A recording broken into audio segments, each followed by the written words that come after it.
The Eastern Shore, a first of its kind sting in Daphne. Police say 4 men are facing charges and 2 victims are getting help.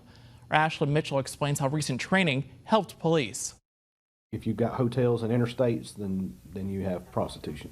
In a coordinated crackdown, Daphne police joined forces with multiple law enforcement agencies targeting sex trafficking head-on. Officers from Daphne and other parts of the Gulf Coast took part in advanced human trafficking investigation training, led by 2 nonprofits, the Little Tree Project and Skull Games. Both organizations teaching officers how to find traffickers in the digital world.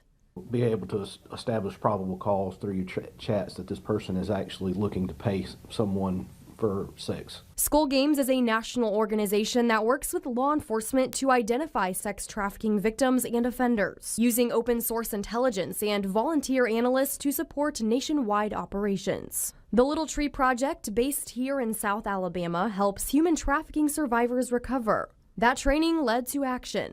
On October 9th, these 4 men were arrested for solicitation of prostitution. Chief Gulsby says they were taken into custody at a local hotel, a business that donated 2 rooms for officers to use during the sting. I'm not going to say the name of the business, but they don't want this type of activity in their establishments.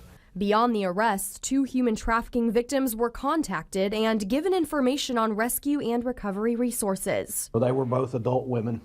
Had they been juveniles, we could have taken them into protective custody, but because they were adults, they had the capability of making up their own mind, so they were just provided with resources. And what surprised Chief Gulsby the most, just how fast it all happened. They got the first response within about 30 minutes of starting the operation, and they made an arrest within an hour. And Chief Gulsby says this is the first operation of its kind to take place here in Daphne, and he says it won't be the last. Until now, Chief Gulsby says the department didn't have the training or resources to handle these cases. We had encountered a couple of women at hotels and 1 teenager on a traffic stop throughout the years that we suspected were being trafficked, but none of us really had the training to know what to do with it. We turned all that information over to Homeland Security.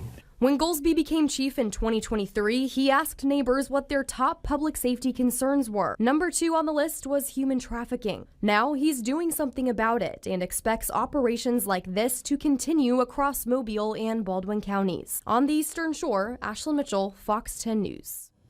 And the chief says solicitation of prostitution is a Class A misdemeanor.